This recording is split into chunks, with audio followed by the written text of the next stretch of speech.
Voters in New Hampshire will head to the polls tomorrow in one of the final primary elections ahead of this year's midterm races. That's where one member of a growing political dynasty is making his first bid for office. Levi Sanders is the son of independent Vermont Senator Bernie Sanders, and he's running in the crowded District 1 race to replace retiring Democratic Congresswoman Carol Shea Porter. For more on his bid now for Congress, we are joined by Levi Sanders. He's in Boston. We did invite his opponent to join us to sit down as well and chat, but we're here with you. So, Levi, first question for you. You know, this morning the president tweeted, so I want you to get your response to his tweet. He's tweeting about the economy, and he said, you know, the economy is so good, perhaps the best in our country's history. Remember, it's the economy, stupid, that the Democrats are flailing and lying like crazy. Is that true? Are you flailing and lying like crazy about the very healthy, good economy? Well, the only person who's lying is Donald Trump. He's a compulsive liar, and he couldn't find the truth even if he was armed with a GPS. As I continue to talk to folks and listen to folks in District 1, what I hear is the economy is not doing very well for them. There's a $7.25 minimum wage. Healthcare costs are catastrophic. They're on the rise. And when I talk to people, they talk to me consistently that they want a Medicare-for-all single-payer health care system that guarantees health care to every man, woman, and child without out-of-pocket expenses. You know, what we've seen in some of these Democratic primaries recently is some surprising shifts towards more progressive candidates beating out incumbent mainstream Democrats. And there's been a little bit of a division, particularly when it comes to the leadership. House Minority Leader Nancy Pelosi says she's not going anywhere, despite calls to have her step aside. What's your take on it? Do you think there needs to be a change in leadership when it comes to the Democratic Party? Yeah, I think that Nancy Pelosi has done a very good job, but we need new, fresh leadership. We need someone who believes in a Medicare-for-all single-payer health care as well as a $15 minimum wage. All right, so the three top Democratic leaders were all witness to President Clinton's impeachment proceedings in 1998. I know you remember. If elected to Congress, do you think you would vote to impeach the President Trump? That's one of the things that he's been saying now that he's been sort of hitting the campaign trail. He's been warning his supporters, look, if the Democrats sweep Congress, we could be looking at impeachment here for me. Is that something you would support? Well, President Trump is a complete disaster. However, when I listen to folks in New Hampshire and I continue to watch what's going on, we're just not there yet. So at this point in time, I would not vote for impeachment. But again, there's a long way to go. We need to continue to watch to see what's going on. President Barack Obama spoke last week in a speech, and he said, you know, the Democrats have good new ideas. And one of those good new ideas is something that you're running on, a Medicare-for-all platform.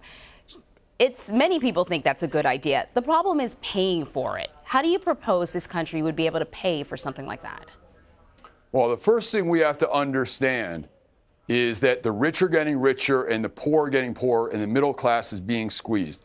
The rich right now need to pay their fair of taxes. Corporations pay 1/4 of corporations don't pay anything in taxes, as well as Amazon gets a tax rebate. We have to address the issue in terms of what's going on with the military-industrial complex. There is billions, if not trillions, of waste, fraud, and abuse in that area. So that's kind of the things I would do. But also we can deal with the issue of a 6.2 tax on employers. That will save a significant amount of money. We know that Warren Buffett actually supports a Medicare-for-all single-payer health care system, as does Barack Obama. But more importantly, small businesses do as well, because it's so incredibly costly to pay for health care currently. So we introduced you by saying that you're part of a political dynasty. I know you don't like that phrasing. Your father, of course, Bernie Sanders, is not endorsing you. Would you like to see him endorse you?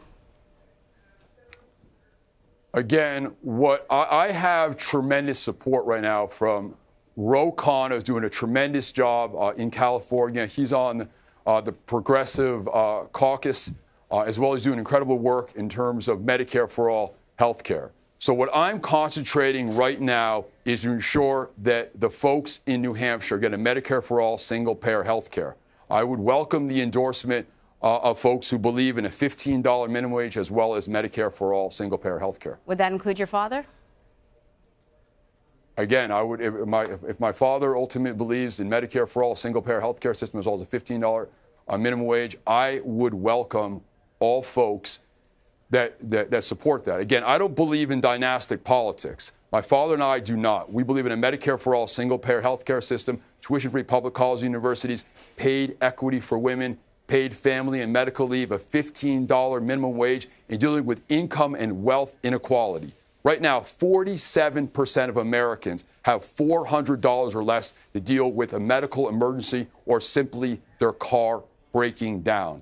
In this district alone, we have 40% of independents. And so when I talk to independents, what they say to me is that they need to be assured that we have a Medicare-for-all single-payer health care system as well as tuition-free public colleges and universities. So we have a primary tomorrow. What are you expecting?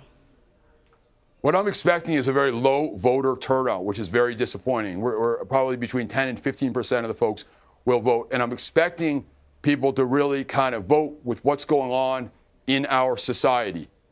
Issues in terms of Medicare for all, single-payer health care system will be definitely things that people were voting on. So again, as you know, there's 11 people in this race. This is going to be a tough race. But we feel very good as I continue to talk to folks, whether I go to the Rochester Fair or other places, that they are just disgusted with status quo politics and economics, and they want a new change. And I feel I can bring that. Levi, this is, I think, a very sort of politically charged time that we're living in. You can't turn on the TV without seeing another story about politics, something that's happening in Washington, D.C. Why do you suppose there's still going to be a low voter turnout? Because unfortunately, people are just disillusioned with politics. They see a president who is a pathological liar. They're frustrated in terms of what's going on in Congress, and they don't believe that people are talking to them about the real issues that are facing their lives. All right. Levi Sanders, thank you very much. Thank you so much for your time.